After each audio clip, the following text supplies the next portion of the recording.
এই ধরনের shining effect কিভাবে তৈরি করবেন? আমরা যে লোগোটিকে শাইনিং ইফেক্ট করতে যাচ্ছি বা যেই ছবিটিকে শাইনিং ইফেক্ট করতে যাচ্ছি সেটাকে আমরা আমাদের টাইমলাইনে নিয়ে আসবো। এরপরে ইফেক্টে ক্লিক করব। ইফেক্ট থেকে লাইটিং ইফেক্ট যেটা আছে, লাইটিং ইফেক্ট লিখে সার্চ দিব। তো এখানে লাইটিং ইফেক্টটি চলে আসছে। এটাকে আমরা ড্র্যাগ করে আমাদের কাঙ্ক্ষিত ফাইলের উপরে ছেড়ে দিব এবং পরবর্তীতে আমরা যদি ইফেক্ট কন্ট্রোলে চলে যাই, ইফেক্ট কন্ট্রোলে আমরা এই ইফেক্টের ডিটেলসগুলো দেখতে পাবো। এখানে দেখেন লাইটিং ইফেক্টটা চলে আসছে। তো আমাদের লাইটটা বাড়ানোর জন্য আমরা লাইট 1 এ ক্লিক করব।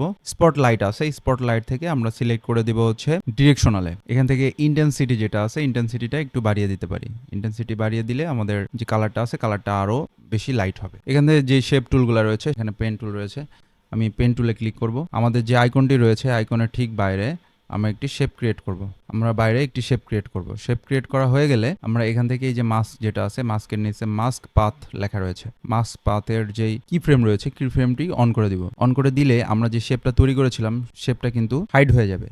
তো এর জন্য আমাদের এই মাস্ক 1 লেখা যেটা, এই মাস্কের উপরে ক্লিক করতে হবে। টাইমলাইনের যে কার্সর রয়েছে এটাকে কয়েক ফ্রেম সামনের দিকে রাখবো। এখন আমরা যদি আমাদের যে শেপটি রয়েছে শেপটিকে ক্লিক করে বাম থেকে ডানের দিকে এভাবে ড্র্যাগ করে নিয়ে আসি, তাহলে আমাদের কাজটি কমপ্লিট হয়ে যাবে। তাহলে সুন্দর একটি শাইনিং ইফেক্ট তৈরি হয়ে যাবে। আমরা যদি এটাকে একটু রান করি, আমরা দেখতে পাচ্ছি খুব দ্রুত যাচ্ছে। যদি এই জিনিসটা অনেক বেশি দ্রুত যায় সেক্ষেত্রে মাস্ক পাথ যেটা রয়েছে, এই মাস্ক পাথে ক্লিক করলে কি ফ্রেমের যে আইকন দুটো আছে, কি ফ্রেমের আইকন দুটো দেখতে পারবো। পরেরটাকে যদি আর একটু দূরে সরিয়ে দেই সেক্ষেত্রে আমাদের অ্যানিমেশনটা আরো স্লো কাজ করবে।